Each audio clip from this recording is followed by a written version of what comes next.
An artist's duty, as far as I'm concerned, is to reflect the times. I think that is true of painters, sculptors, poets, musicians. As far as I'm concerned, it's their choice. But I choose to reflect the times and the situations in which I find myself. That to me is my duty. And at this crucial time in our lives, when everything is so desperate, when every day is a matter of survival, I don't think you can help but be involved. Young people, black and white, know this. That's why they're so involved in politics. We will shape and mold this country, or it will not be molded and shaped at all anymore. So I don't think you have a choice. How can you be an artist and not reflect the times? That to me is the definition of an artist. You fall in love with so many different facets. I think I'm really interested where arts meets commerce. A big portion of this industry is about business, right? And I can give you 99 examples off the top of my head of actors that went through drama school with me that are far more talented than I am. But I think the interesting thing is about analyzing the business scope of the industry and meeting it with the artistic endeavor and kind of matching them together and finding that nice medley of, you know, I can do something, I can achieve something. And if you're given the opportunity, you have that preparation, then you can step into those shoes, hopefully. I think in some respects, if you do that, then when you get on set and when you're lucky enough to book the role and you step there, you can let all of that fade into the peripheral. You're there, you got the job, and it's about the art. It's about what you fell in love with. It's about what you kind of pine for your whole childhood, and you can let it all go. But in the interim, there's a lot of other stuff going on that, you know, that does influence, you know, having part in the industry. You know, there's a lot of pressure on, you know, how do you look, how do you behave, what's your off-screen presence like, you know, a lot of things like, you know, I don't mean to go on too much, but just, you know, also I think things that are important to me, like being humble and being down to earth and those sort of things, and having appreciation for everyone you work with. They're all things that play into part of into the greater picture. In drama school in third year, me and my friends started auditioning and messaging managers and agents off IMDb every night when we would go home. And over the course of my third year of drama school, I did 90 tapes in private at home. So that was the first thing that we started doing. The second thing was learning the American accent, because we were targeting that this was an industry pool that we wanted to be in, and in order to do that, it's like, you know, you've got to start practicing the accent. And then thirdly, I think we got a book that was about that whole business component of the industry that I'm talking about, kind of analyzing yourself as a brand, you know what I mean, and sort of creating that in your head. And then fourth, I think the biggest thing is visualization. It's just like visualizing.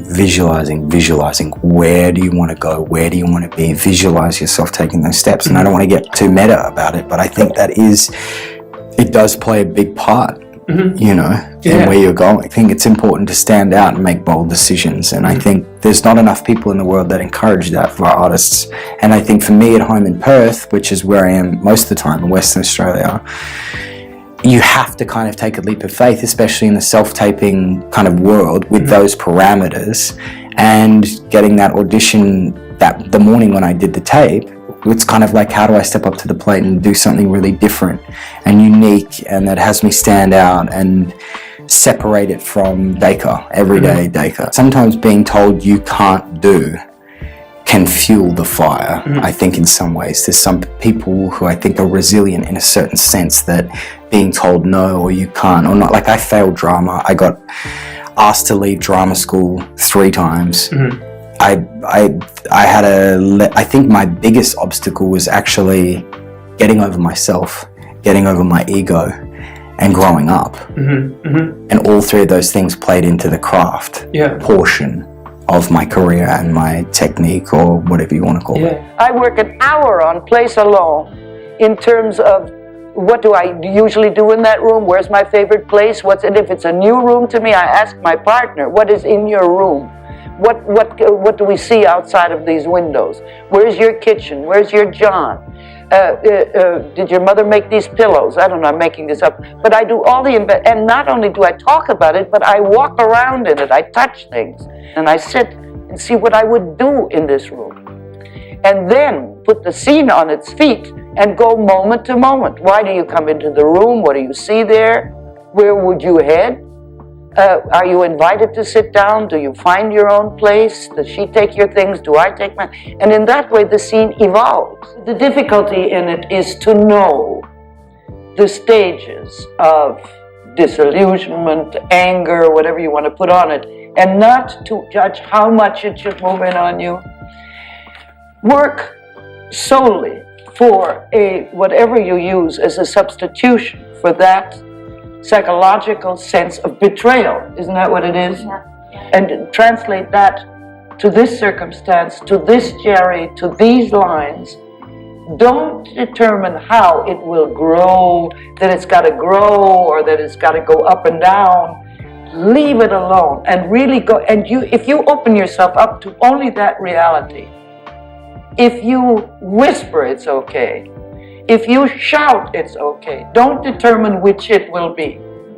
Emotion it's like a fever chart. It takes us. We can't take it. Almost no emotion goes steadily upwards and then explodes. That's only a dramatic cliche. It goes up and down. It can feel in the middle of the deepest emotion sometimes. You can be almost in shock so that you feel nothing. If you feel nothing, don't say, oh, that's wrong, I should be feeling something. Feel nothing. Let what moves in on you take you, and out of the nothingness it might come, what? Don't do it. Do you see? But let it. Don't force it. And I think if you leave that open, and at every performance you should leave it open, you'll mine gold that way. Okay? Stella Adler once said we need 3 things to make it in this business: the hide of a rhinoceros, the tenacity of a bulldog, and a good home to come home to. The actor has in him the memory of everything he's ever touched or tasted or eaten, and he is by nature gifted with memory. I heard somewhere that you came from some background of Italian background. Yes. Well, for God's sakes, you know that no background is lost. No background is lost. So for God's sakes, never mind the blue eyes and never mind the fine thing. I want the Italian in you. That's where the acting is, the Italian in the American. The American actor has pushed his feelings down to such a level that it is almost impossible for him to arouse himself to the force and the dynamic that you have to use as an actor. Just a moment, stop coughing. No actor coughs. They don't sneeze and they don't catch colds. They're not tired, they don't yawn, and they don't chew gum.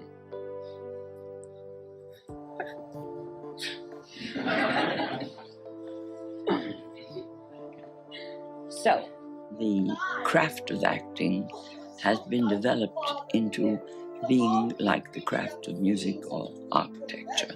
It is a craft now that can be attained and can be used and practiced by young actors. It couldn't years ago. I want something. There's an inner desire to express something that you can't in daily life. And actors know that there are parts of themselves that they haven't used. It is not, nor it cannot come to good. But break my heart, for I must hold my tongue. It's good. It's not soliloquy, quite. What actually soliloquy is to speak out the thoughts that are tormenting you inside, the inner thoughts verbalized. It's you are trying to understand your own thought. Okay, then what should I pick as like a focus to? That's a very, very, very profound question you ask, because every Hamlet is asked the question. I've heard it answered: speak to your other self. Speak to the Hamlet out there. But I would take an image of my thought, my mind out here, you mind if you need that focus. Take it out there as if your mind were in front of you. I told you in the beginning that no matter what I said, you wouldn't listen. You would go to the words. You are drunk with words. You are infected. You are diseased with words instead of what words come from. You must contribute to the words. The words are not your privilege. The words are somebody else's. You must do something with them. You must give them life. They are on the page. Shakespeare is dead as doornails on the page. The play has nothing to do with words. Nothing at all to do with words. It has to do with ideas. That's what plays are about. Plays where you don't dance, and you don't amuse the audience, and you don't wiggle, and you don't shake, and it's not right there. It's not absolutely comprehensible, not even to you. Those are the parts. That's what you call the big theater. That's what you got to work for. The momentum of the scene has to be theatrical, theater. The soul of the people that are playing has to I say, the only thing it is that you act with your soul. You do not act words, and you do not act this. You act with your soul, and you don't have that soul yet. You don't, and that's why you want to be an actor. I don't blame you. That's why you all want to be actors, because your souls are not used up by life. Look, since I was a young girl in New York trying to make it, I had so many people tell me no. I've been dealing with that my whole life. And to tell you the truth, when they said they wanted a screen test, I was like, bring it on. And, you know, I think that I grew a lot as a person being able to feel that way, because I'm truly terrible at auditioning. Really. I'm not good. That's why I gave up trying to be an actress. But this was extra special, and I wanted to give it everything that I had. It's always great to be able to push yourself, and it's all right to be questioned. And for any artist to wonder if you are the one. You know, making a film is a huge undertaking. I have tremendous respect for directors and filmmakers, but I am truly blessed. I will prioritize whatever speaks to my heart. You know, that's always what is best. If I could impart any advice to any person, young or old or in the middle, of what to do, is to listen to your gut, listen to what's inside of you, and follow that intuition, that enigma, that mystery of what should I do next. Just listen, and it will come to you. I'm a winner, baby!